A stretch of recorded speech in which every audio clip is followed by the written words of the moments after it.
guy walking down the street. There's a blue shirt. He's flying. That is why we can't have this stupid scooters on these sidewalks. You know, it's got to stop.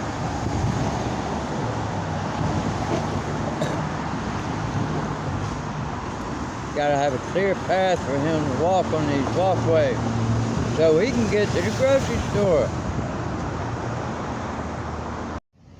And here we are. The sidewalk is blocked for a person in a mobility device. That's recreational vehicles. Guy standing over there, got a sign. I just passed this old lady sitting on the sidewalk with an infant. That's the way and the condition our country's in. A couple living on the street with a young child.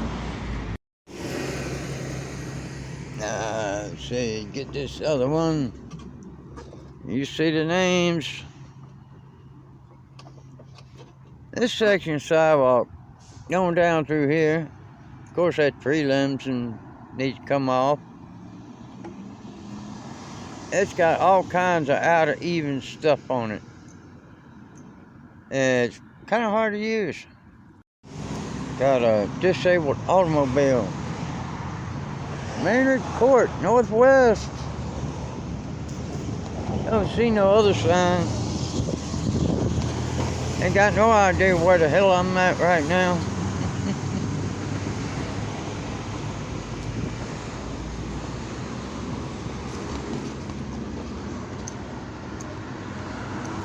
I know one thing, I gotta get where I'm going quick and get out of here. She's set to go to Malaysia, South Korea, and Japan, but it's her expected stop in Taiwan that's causing the stir. Live fire exercises by China's military off the country's coast, not far from Taiwan, underscoring Beijing's anger. It claims the self-ruled island as its own. About the visit, it will grossly interfere in China's internal affairs, severely undermine China's sovereignty and territorial integrity. It will lead to a very serious situation and consequences. As the USS Ronald Reagan aircraft carrier group steams through the waters not far from Taiwan and other ships and aircraft are standing by, the White House is getting ready for any further military provocations from China. There is no reason for Beijing to turn a potential visit consistent with long-standing U.S. policy into some sort of crisis or conflict. Spokesman Kirby also had this back and forth. So what's the drama? Have you watched the Braves last couple of weeks? I mean, there's been this question of... Yeah, I've been here the last couple of weeks. I haven't seen any drama. Even though it was President Biden that raised the military's reservations about the trip. He also noted the U.S. adherence to the One China policy, which basically says Beijing is the one Chinese government. And the U.S. didn't favor an independent Taiwan. Still, in recent days, Taiwan itself has been flexing its own muscles, conducting military drills to try to fend off a possible invasion from China. For her part, in a statement late today, Speaker Pelosi said, as we continue our regional travel, we look forward to additional engagement with our partner nations to advance a free and flourishing Indo-Pacific. An Indo-Pacific region right now, which is very tense. Festival with less than 2 months to go. Drive too fast. Michael Bond says that the decision stems from Georgia's new gun law, which allows firearms in public spaces, including Piedmont Park. According to the festival's website, it states weapons of any kind are prohibited, but the state law supersedes any ability to enforce the festival's requirements.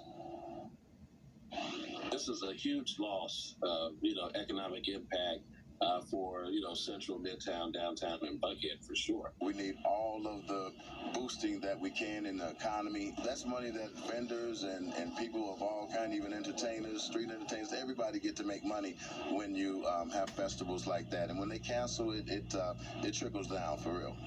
Fox 5 is still waiting for the governor and the mayor to respond to the cancellation news. Spent millions to support Democratic candidates, including Abrams. Under Georgia law, groups campaigning for candidates must disclose how much they raise and how much they spent. Senior IT reporter Dale Russell says critics say politics is at play. And we're happy that the facts and evidence we've known for a while have come to light. Ethics Commission Director David Amati is pleased the commission voted to proceed with the campaign finance case against a nonprofit organization founded by Democratic gubernatorial nominee Stacey Abrams. We think it's good for the Georgia voters to know who's bankrolling their elections and how they're trying to influence them. But the director of that nonprofit New Georgia Project, Francis Johnson, says this is all election year game playing. Mr. Johnson, are you saying all this is political? I'm saying that this is off Broadway.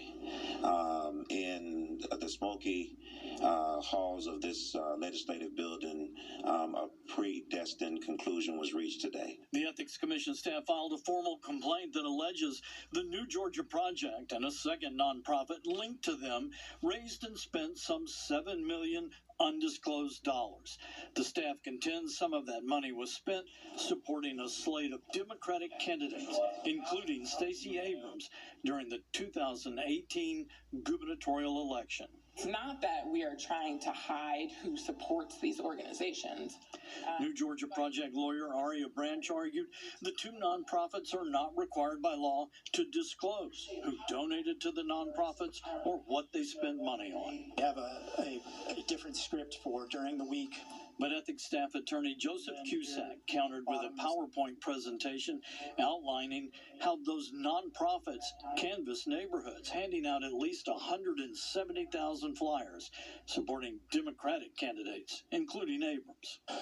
But it comes down to canvassing and, electioneering and phone banking and texting and trying to influence voters. I'll make a motion that we find that there are reasonable grounds to believe that the Campaign Finance Act was violated when the commission seemed to agree, unanimously voting to find enough probable cause to continue the campaign finance case. A case New Georgia Project Chairman Francis Johnson says they'll be glad to battle. This is just a preliminary hearing. We still have to go through a hearing, and we're going to fight all the way. There's still a lot of investigation to be done in this case, and depositions soon will be taken.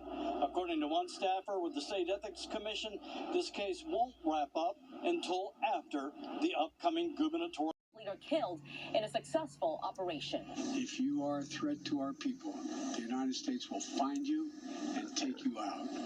The U.S. taking out the leader of al-Qaeda, Ayman al-Zawahiri, in a CIA drone strike over the weekend in Kabul. 71-year-old Zawahiri was known as the right-hand man to Osama bin Laden, who was responsible for the 9/11 attacks. After fleeing Egypt, the former surgeon served as bin Laden's personal physician and close confidant, becoming the nominal leader of al-Qaeda after bin Laden was killed in 2011. Since the September 11th attacks, the U.S. has offered a $25 million reward for any information or intelligence leading to Zawahiri's capture. Justice has been delivered, and this terrorist leader is no more. People around the world no longer need to fear the vicious and determined killer. Earlier this consent agenda, it allows the city to donate the money to Access Reproductive Care Southeast. Atlanta's youngest council member says that she started working on the resolution when the Supreme Court overturned the constitutional right to an abortion. A federal appeals court then allowed Georgia's heartbeat law to go into effect. Or because younger adults watch more international shows. The other reason, doing so makes it easier to watch a movie from their phones and take in a scene quickly. It has absolutely become a mini phenomenon. Daniel Feinberg is the chief television critic for The Hollywood Reporter. It actually has really in the last year or two become almost a value add. You look at the way people were talking about the subtitles on the most recent season of Stranger Things, and it's hilarious. There's a cult around the subtitle operators on Stranger Things. I find that hilarious.